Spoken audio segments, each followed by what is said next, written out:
Adu, kamusta na mga gaodero? At pasaan kina naman? Tara! At samahan niyo akong akitin ang pinakamataas sa bundok sa buong Luzon at pangatlo sa pinakamataas sa bundok sa buong Pilipinas na tinaguriang The Playgrounds of the Gods.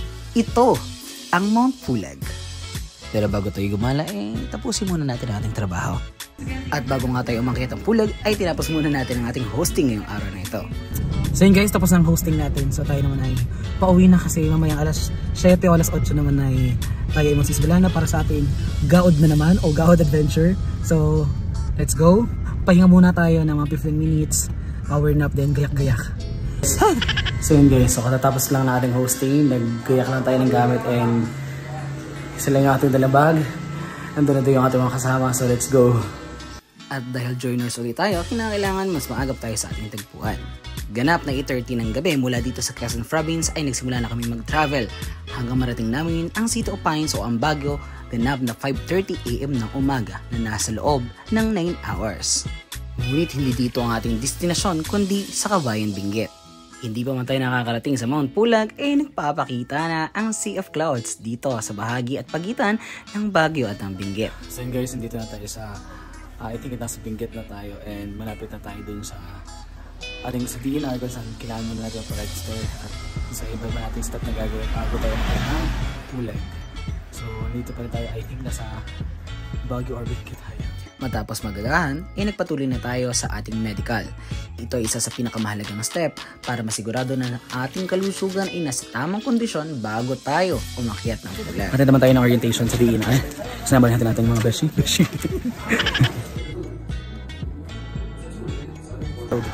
So yun guys, tapos ng orientation, sasakay na kami ng jeep. Pagtatapload daw kami. Sama natin si Rosaline. Yan. Hey! Dragon Travel number 1! Yay! Woo! Struggle number 1, ang pagsampa sa top load. Sakabay! Grabe sa kamay! Ang bigat pala nito! So syempre, hindi rin tayo magpapahuli. Kinakailangan, nasa top load din tayo para kita natin lahat ng view. Simulan na natin ating pagiging bagnet para sa ekonomiya. Matapos masettle daw ng lahat, dito na nagsimula ang ating masayang adventure. Iba talaga kapag nasa taas ka o nasa top load ka ng sasakyan dahil makikita mo ang nagagandahang tanawin dito sa Benguet. Hey, hi Richard! Tropang Pulag! Walang malalaglag! Kapit lang guys! At habang nasa top load, ramdam namin na nahihirapang umakyat ang aming jeep sapagkat ito ay nakakailang ulit ng pagkambyo pagkabili. Matapos ang napakasayang isang oras at pagsakay sa top load, ay narating namin ang aming homestay dito sa Kabayan Benguet ng eksaktong isang oras, 10:30 AM nang makaalis kami sa Bukod Campus at nang marating naman namin ng 11:30 AM ang aming homestay dito sa 5J's Homestay sa Kabayan Benguet. At dahil ito'y oras na para sa aming pananghalian, nagdesisyon kaming magkakasama na kumain muna ng lunch sa ibaba ng aming homestay. At naghanap-hanap kami doon sa area kung saan marami din kami nakilala at mga nakasamang mga hikers din at sasampa ngayong araw na ito sa Mount Pulag. So, tapos na kami mag-lunch. Kabalik na kami na. Yan guys, mapag na. So, sana mag-clearing bukas para makakita kami ng Sea of Clouds. Walang clearing para guys. Guys, kakakain lang namin. Pagdating namin doon, gutom na ulit kami. Kaya bababa ulit kami dito para kumain ulit. Guys, ang ulitin namin to, February. Walang ganun. Sayang ang 5K. At dahil nauna tayo sa ating homestay, napag-desisyon ko na maligo ng mas maaga. Ngunit may nagdiskubre ang aking mga kasama. Ang heater pala dun guys, nabudol ako. Naligo ko naman ng heater. Di ba rin, nasa ito sa lokban. Wow! At akala ko pala kaya kong matagalan ang lamig dito sa Pulag, ngunit hindi pala. Dahil hapon pa lang, sobrang lamig. Hindi pa nagsisimula ang teka.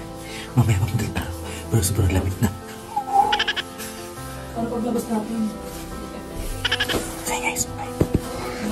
Sobrang lamig. So ano pa mamaya sa aming paglalakad? Hey guys, update. Alas 5 pa lang at balot na tayo. Mukha na tayong itlog. Sobrang ng lamig dito guys. Magdi-dinner lang kami at akala ko gagaling ang ubo, lalalaya tayo. Uuwi tayo ng keso na may pulbunya. At sa mga punong ito, akala ko ako lang ang nilalamig, ngunit hindi pala. May nilalamig. Matapos ang visit ng kumare at kaibigan ay nagsimula na ang ating masarap na hapunan. So kinakailangan busog ang ating tiyan bago tayo sumabak sa matinding akyatan. Tiyak na mapapaulit ka mag-book sa 5 Days Homestay dahil busog na busog ka sa kanilang mga pagkain. Only rice at syempre only coffee. Ngayon naman, dahil busog na tayo ay may nadiskubre tayo sa pagkakataong ito. Wow! Lamig oh. Nakasok-asok guys oh. Update ulit na sa labas kami kasi pinanagis kami sa ay chat na po. Hindi, walang ganun. Baka tayo mapan. Sarap. Okay lang yung self. Sige, sulitin mo na umuusok ang hininga habang ikaw ay nagsasalita. At dahil rainy forecast ang pag-akyat sa Mount Pulag, effective daw ang sun dance. Kaya tara, sayaw tayo.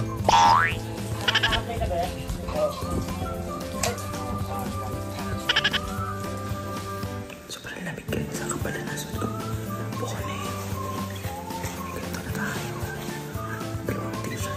Scar.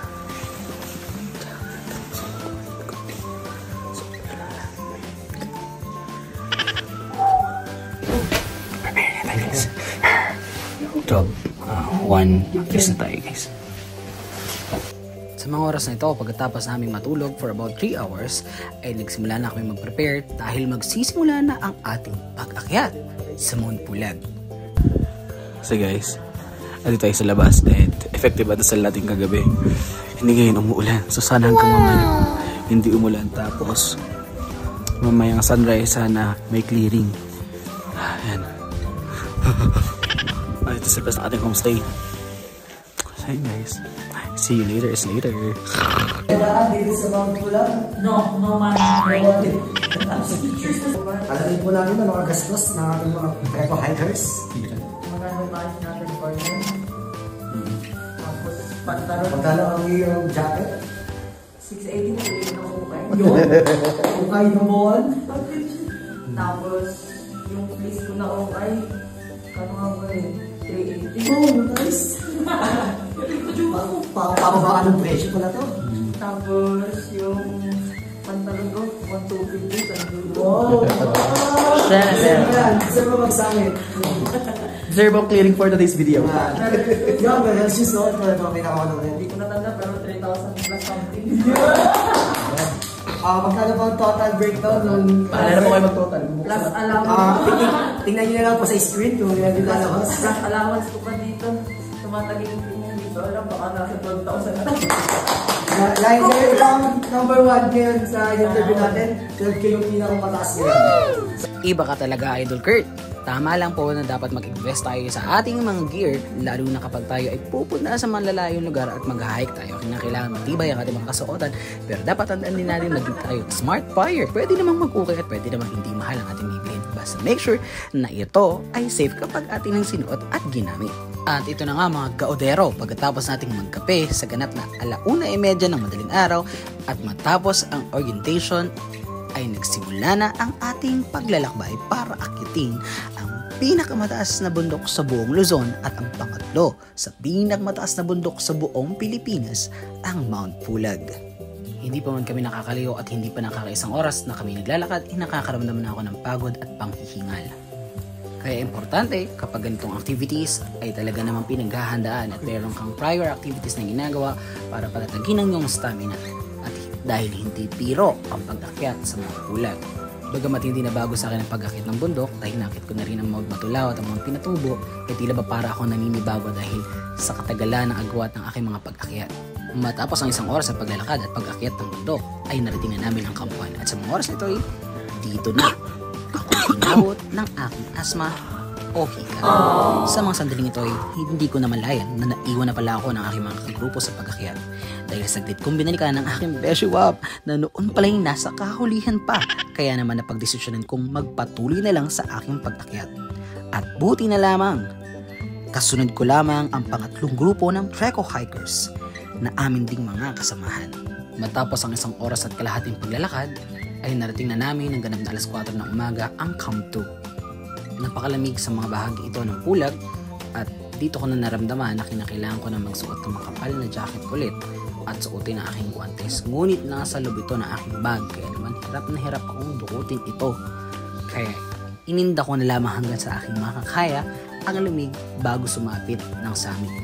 Dahil alam kong ito'y kakain pa ng oras at tiyak maiiwan na naman tayo ng ating mga kasama. Pasado alas 4:30 na ng umaga nang marating namin ang grassland na bahagi ng Mount Pulag na binubuo ng makapal na dwarf bamboos. So update guys, at dito na kami sa tinatawag din ng grassland. Kalimutan ko magsuot ng gloves, so mamaya tayo magsuot ng gloves. kung ano, timang. Pahinga lang muna guys, hindi na kaya. Ayan sila. Wala yung bomb sa summit. Hindi na kaya.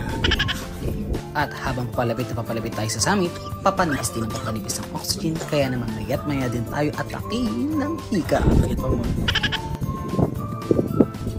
Yeah. Sa update guys, naiwan ako ng aking mga kasama. So solo na ako sa trail pero may mga kasunod ako. Yan. Inaantay ko sila para sila yung aking gawing kasakay papunta ng summit. Hingal ako guys. Hindi biro yung pagkakayat dito. Sobrang lamig. Solo ko. Wala ako pa ibang kasama sa gitna ng bundok. So nahuli ako kasi inantay ko yung iba namin mga kasama na nahuli din. So kailangan ko mag-catch up sa mga kasama. Matapos ating magkabol sa ating mga kasama, sa mga oras na ito inaabutan na tayo ng bukang luwayway. At nangangamba ko, baka hindi natin abutan ang sunrise sa summit. So guys, marami kami sa summit pero kunting-kunting na lang abutan kami ng sunrise. But anyways, ay iba namin mga kasama. Yung may umiilaw na yun, hiker ba din? So, tara, para sa ekonomiya. Marating pa kaya natin ang summit? Abangan yan sa ating part 2 mga gaodero. Huwag kayong bibitaw. Dito lang yan sa Saan Ka Na Naman. Thank you for watching.